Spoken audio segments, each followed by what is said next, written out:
김만배 씨가 지난해 3월 9일 대선 직전에 신학님이라는 전 언론노조 위원장, 당시에는 뉴스타파라는 매체의 전문위원과 가짜 허위 인터뷰를 했다. 이 논란이 일파만파.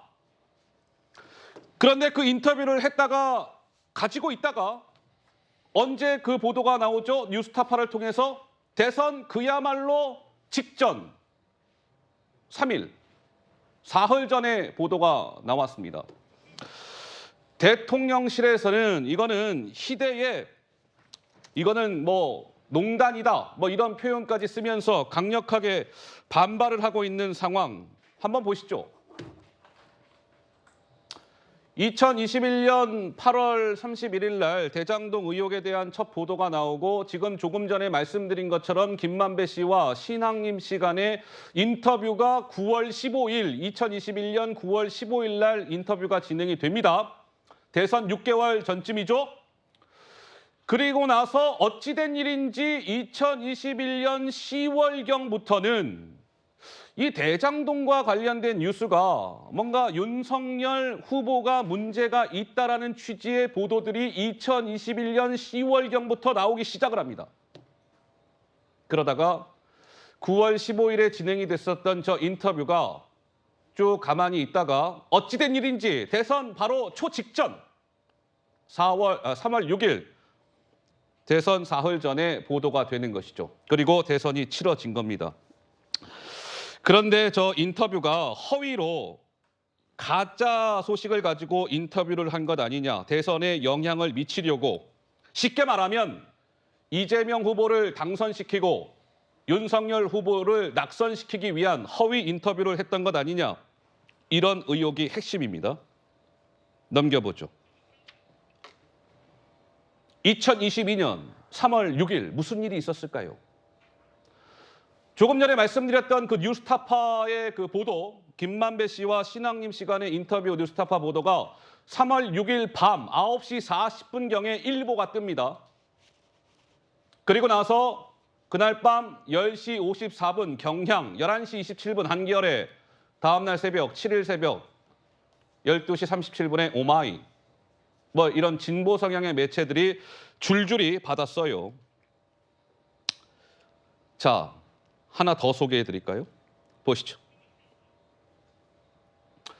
그런데 저 뉴스타파 이제 보도가 2021년 3월 6일 밤 9시 40분경에 나오기가 이제 나왔고, 그 이후에 커뮤니티 등에는 한 10시간 정도 만에 추천 수가 한 2,330개 정도가 달리고, 어떤 커뮤니티에서는 굉장히 기형적인 현상이 발생했다 이겁니다. 조회수보다 좋아요가 더 많은 거예요. 이상하잖아요. 이런 게시물이 다수 발견이 됐고, 또 다른 커뮤니티에서는 댓글 한 2만 개가 순식간에 달려버립니다. 기사가 밤 9시 40분경에 일보가 떴다라고 말씀을 드렸잖아요. 그럼 자정쯤이라고 해봐야 2시간 조금 지난 시점인데 댓글이 2만 개 달렸다. 이런 겁니다. 장예찬 최고는 쭉 제 설명을 좀 들으셨을 텐데 일단 무슨 생각이 드세요? 저는 이게 아주 치밀하게 수립된 작전이라고밖에 표현을 할 수가 없습니다. 작전? 이게 이 김만배와 신학님의 가짜뉴스, 대선 조작 가짜뉴스가 9월 달에 만들어졌잖아요. 예. 근데 이걸 묵히고 있다가 대선 직전인 3월에 터트린 것, 이것도 노골적인 작전인 것이고, 기다렸다는 듯이 MBC와 KBS를 위시한 공중파 방송에서 대대적으로 특집처럼 보도를 합니다. 예. 최소한의 데스킹, 사실 확인 절차 걸치지 않아요. 조우영이라는 사람 전화번호 아는 게 이 검찰 수사를 받았기 때문에 법조기자 통하면 그렇게 어렵지 않거든요. 그럼 정상적인 언론이라면 조우영에게 전화를 해서 이런 녹취가 있는데 사실이냐, 당신 입장은 무엇이냐 물어보는 게 기본이에요. 예. 근데 이 기본을 놀랍게도 민노총 언론노조가 장악한 방송사와 신문사들은 하나도 지키지 않습니다. 그리고 제가 자료를 하나 확보했는데요. 예. 뉴스타파 보도가 나오고 이틀 동안 민주당의 주요 정치인들이 이 해당 기사, 뉴스타파 기사를 언급하고 링크한 횟수가 60번이 넘습니다. 60번. 그중에 최강욱 의원은 혼자서 이틀 사이에 8번 SNS를 올렸어요. 허허. 이 건에 관련해서만. 네. 뭐 김상희 전 부의장 5번 올렸고 예. 이재명 대표도 2번이나 본인 페이스북에 올렸습니다. 예. 기다리고 있다가 신호탄 뉴스타파가 쏴주니까 다 같이 돌격하는 거예요. 저는 예? 이 김만배와 여러 뉴스타파를 비롯한 좌파 어영 언론과 민주당의 이 3자 합작 작전이다. 이게 대선 조작 카르텔이다라고밖에 말씀을 드릴 수가 없고 네. 김만배와 이재명이 원팀이다라는 발언을 제가 오늘 아침에서부터 많이 하고 있는데 원팀. 사전 교감 없이 이런 일이 진행될 수 없다는 확신을 가지고 있습니다. 자, 그러니까 이런 겁니다. 이 가짜 인터뷰를 했다라고 일단 검찰은 그렇게 보고 있는 것이고 그 뉴스타파라는 곳에서 보도가 딱 나온 것이 3월 6일 밤 9시 40분경이었다. 대선은 3월 9일입니다. 아주 초직전이에요. 그러니까 그 대선만 3일 정도도 안 남은 시간인데 손 쓸 수 없게끔 해놓고 그냥 이렇게 훅 그냥 대선 치러놓고 하려고 했던 것 아니냐.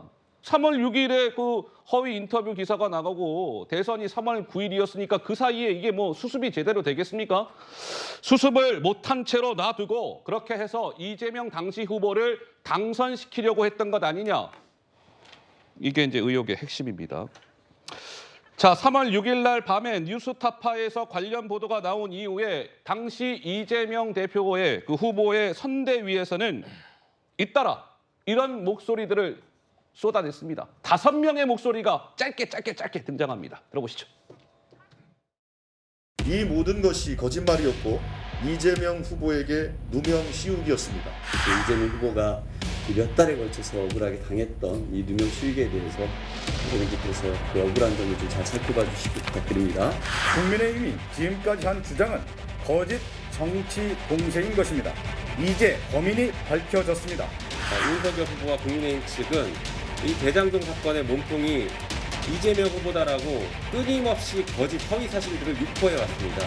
대장동의 뿌리인 부산 저축은행 대출 비리를 덮어준 몸통이 결국 윤석열 후보였다는. 자, 목소리를 듣고 왔습니다. 그러면 3월 6일 밤에 뉴스타파에 저 보도가 나온 이후에 그 당시 후보였던 이재명 후보는 어떻게 움직였을까요? 이러했습니다. 보시죠. 3월 6일 날 밤에 9시 40분경에 뉴스타파에 보도가 나오자 이재명 당시 후보는 그 뉴스타파 보도 약 1시간 정도 후에 그 기사 링크를 공유하면서 널리 알려주십시오. 그리고 날이 밝고 3월 7일 아침에는 역시 뉴스타파의 기사를 공유하면서 거짓은 참을 이길 수 없다. 이렇게 올렸습니다. 그러자 국민의힘에서는 배후에 이재명 당시 후보가 있었던 것 아닐까요? 이런 의심의 눈초리를 보내고 있습니다. 들어보시죠. 대한민국 국민들의 여론을 완전히 뒤집어 놓겠다고 하는 가짜뉴스 전문가들의 집단적 그 행동인 것 같아 보이는데요. 반드시 발본색원해야 되는 건 말할 것도 없고요. 그것이 배우가 있을 것으로 추정하는 것이 당연한 상식입니다.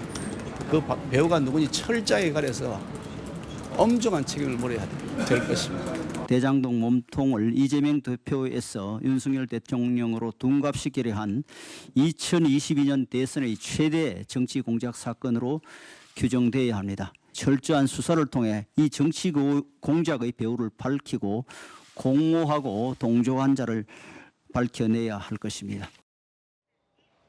글쎄요, 조정원 의원님께서는 좀 어떻게 보고 계신지요?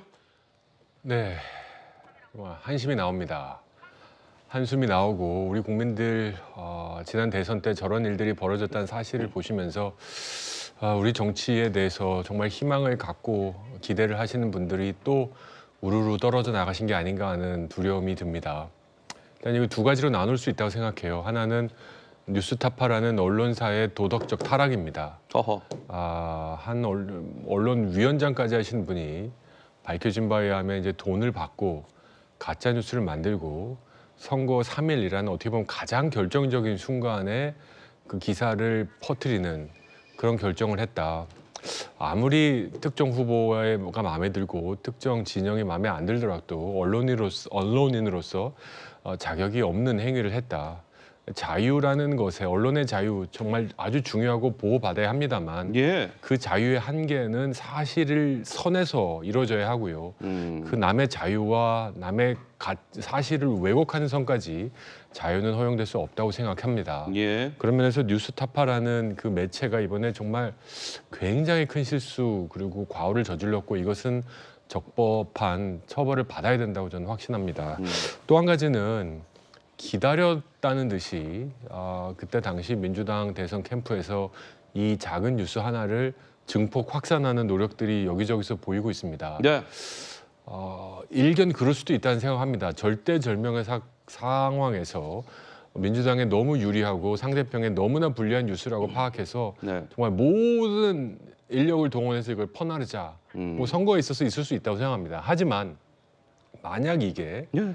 사실관계가 아니라는 것을 인지하고도 예. 이런 일을 퍼뜨렸다면 이거는 절대로 용서받을 수 없는 행위입니다. 장해찬 최고위원이 말한 것처럼 예. 사정 교감, 마치 민주당이 이걸 요구했다, 이걸 작업했다라고는 아니겠지만 이런 일들이 있었다는 걸 알고 있었다. 그리고 이런 일이 대선 3일 전에 뉴스타파에서 나올 거라는 걸 알고 있었다. 그래서 마치 초등학교 운동회에서 이어달리기 하듯이 예. 바통이 오면 받고 뛸 준비를 하고 있는 것처럼 보이긴 하는데요. 만약 이런 사정 교감이 있었다고 한다면 이 또한 용서받을 수 없는 행위라고 생각합니다. 자, 그런데요. 이 부분을 한번 짚어볼 텐데 그래픽 한번 주세요. 자, 2022년 3월 6일 날 밤 9시 40분경에 뉴스타파의 첫 보도가 나왔다라고 말씀을 드렸죠. 그리고 저 보도가 나온 이후에 한 1시간 30분 정도가 지난 뒤에 첫 인용 보도가 나옵니다. 경향신문으로부터 뉴스타파가 보도한 이후에 첫 보도는 1시간 30분 정도가 지난 경향이 처음으로 썼어요, 기사를. 그런데 그보다 앞서 이 뉴스타파의 기사에 링크를 공유했던 사람이 있었습니다. 그분은 이재명 후보였어요. 언론 보도는 1시간 30분 뒤에 첫 인용 보도가 나왔는데 그보다 앞서서 뉴스타파 첫 보도 뒤에 1시간 정도 후에 이재명 후보가 소셜미디어에 김만배 인터뷰 링크를 공유하면서 널리 알려주세요. 이렇게 올렸다라고 MBC 노조에서 그러한 내용으로 성명을 발표했습니다. 조상규 변호사님, 무엇을 의미하는 걸까요? 네, 이 사건의 핵심이 무엇이겠습니까? 이재명 대표가 알았냐, 시켰냐, 공모했냐, 이게 핵심 아니겠습니까? 자, 그런데 어떻게 경향신문이나 전라일보가 1시간 반, 뉴스타파가 보도한 이후에 1시간 반 뒤에 최초로 보도가 일어나는데 그보다도 30분 먼저 기다렸다는 듯이 이 녹음 파일 보도를 페이스북에 그대로 인용합니다. 당시 이재명 후보가? 예, 이재명 대표가 본인의 페이스북에 그리고 널리 알려달라고 합니다. 어떻게 다른 언론사보다도 더 빨리 이 내용을 파악하고 진행을 했을까요? 게시를 했을까요? 알 수가 없습니다. 자, 두 번째, 자기 선거입니다. 본인이 당시에 대장동 사건으로 수세에 몰려있던 상황입니다. 불리한 상황이에요. 이 불리한 상황을 뒤집어 엎기 위해서 최고의 수혜를 입을 수 있는 뉴스입니다. 본인이 최고의 수혜자가 되는 거예요. 그래서 이때 당시에 그 대선 전후로 자, 토론할 때 조호영에게 왜 커피 타줬냐? 부산저축은행 수사 안 한 이유가 뭐냐? 예? 계속 따져 묻습니다. 그리고 녹음 파일 보도 바로 다음 날에도 알겠습니다. 국민 여러분들께서 이 대장동 사건에 대해서 정확하게 판단해달라. 이렇게 또 이야기를 해요. 예. 자, 검찰 수사나 경찰 수사에서는요. 뭔가 여러 명이서 공모를 해서 범죄를 저지르잖아요.